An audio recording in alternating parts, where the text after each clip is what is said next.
I don't know if there's any other way to prove to you guys that a settlement is happening in the background. Like this article says it, Ripple's attorney hints at happy ending, and there are so many other facts that I want to show you guys in today's video as to why I believe there is a settlement in the makes and is going to be released very shortly. That being said, before I jump into the video, make sure you guys go ahead and smash the like button, you subscribe to the channel, because today is an intense day with all of the things I want to release.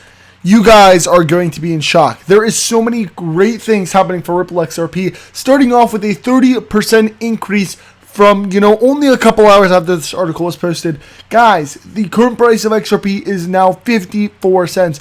Huge pump happened in XRP, and now actually XRP is leading the way to a greener market. Before XRP's pump, the market was relatively red. After, everybody seen XRP got, a 30% increase in value, we started to see the market go back green with Bitcoin increasing, Ethereum. We also seen some of the big jumpers like Cardano ADA with 6% and XLM Stellar with 16%. Alright, so as you guys can tell, a bit of the charts here, everything is looking quite juicy. Another thing that I kind of want to recap over in the next little bit after we discuss settlements are, timelines for everything, the XRP ruling timing, and more details within regards to those rulings and when they should be released. So we'll discuss that later on as we go ahead and progress from settlement news to XRP lawsuit, what's really going to happen in the future. We're also going to speak about some more breaking news, including the CDC joining the lawsuit between Ripple, XRP, and the SEC, which is huge. And I'm not joking. I want to emphasize it is a huge deal that nobody really wants to discuss. I'm not sure why, even though it is a big win for Ripple XRP to have a group like the CDC come out and say, we're now part of the lawsuit. We stand with Ripple is a major deal. And of course, we're going to go over that as well. Before we jump in, I do want to say I'm not a legal or financial advisor, so none of this is legal or financial advice, and let's jump right into the video. Alright, so the first article that we want to go over is the fact that a Ripple attorney hinted, a happy ending for the Ripple SEC lawsuit. Now, this is good whichever way you look at it. Whether if it's a settlement or it's a win for Ripple, it's a win in general. And a win in general is great, and that's exactly what we want. The article says here, interestingly, the remittance tokens has remained strong despite the weakened market structure. And this bullishness can be attributed to the ongoing development in the SEC vs. Ripple lawsuit. While both parties have filed for summary judgment, the defendants seem to be much more confident in the outcome. Defendants as in the Ripple XRP side. This can be clearly seen as Ripple's attorney Store Alderty has been vocal about the lawsuit on Twitter. It also says additionally the general counsel was joined by the company CEO Brad Garlinghouse as he stated that the SEC filings make it clear that they are not interested in implying the law but want to remake it in an impermissible effort to expand their jurisdiction far beyond the authority granted to them by Congress. Alderot, though, the Ripple attorney, stated this he has been unable to satisfy a single prong of the Supreme Court's Howey test.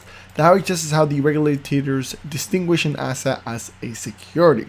The latest development, however, is Ripple's general counsel stating that they feel confident and could be the start of the end of this lawsuit that has been ongoing since December 2020. So in this specific article, they're basically saying we are guaranteed to win here, whether the SEC likes it or not. They have two options: either they settle or they just try and fight it out, and we basically have the evidence to win this lawsuit. They can try and fight as much as they can, they can try and extend as much as they can.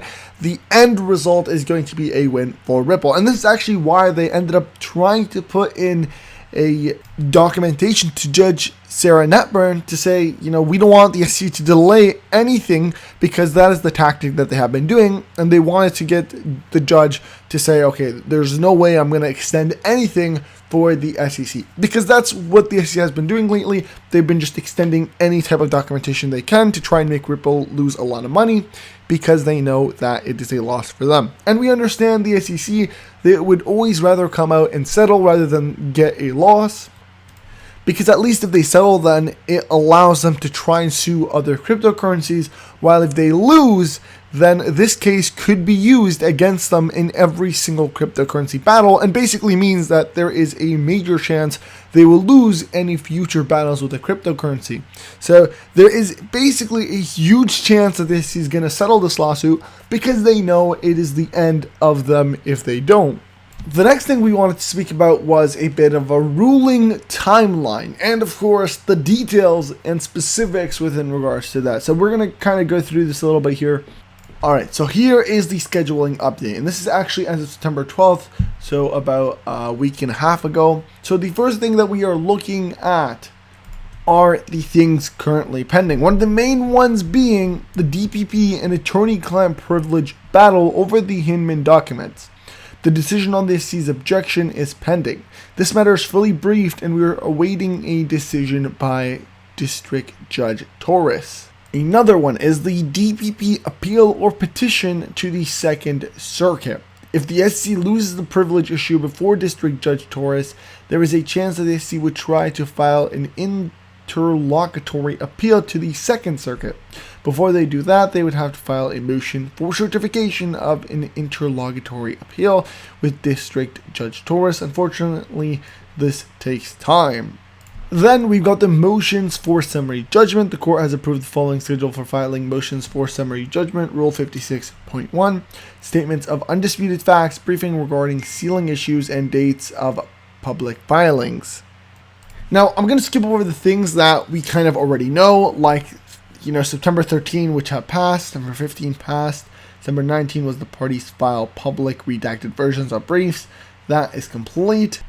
But here is what we are actually waiting for. On October 18th, the parties file all materials related to the oppositions to summary judgment motions temporarily under seal, including briefs, Rule 56.1 counterstatements, and supportive exhibits. On October 20th, the parties meet and confer to identify redactations sought by each other's to the opposition's brief. October 24th is the parties file public redacted versions of the opposition briefs, making only those provisional redactation requested by the parties during the meeting and confer.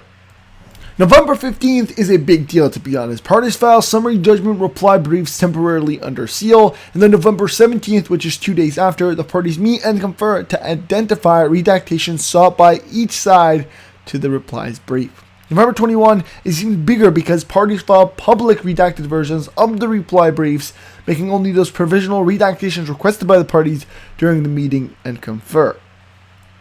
December 9th, this is where basically we start to get closer to the end, really. Parties file omnibus motions to seal all material related to the summary judgment motions, including briefs, Rule 56.1 statements and counterstatements, declarations, and supportive exhibits.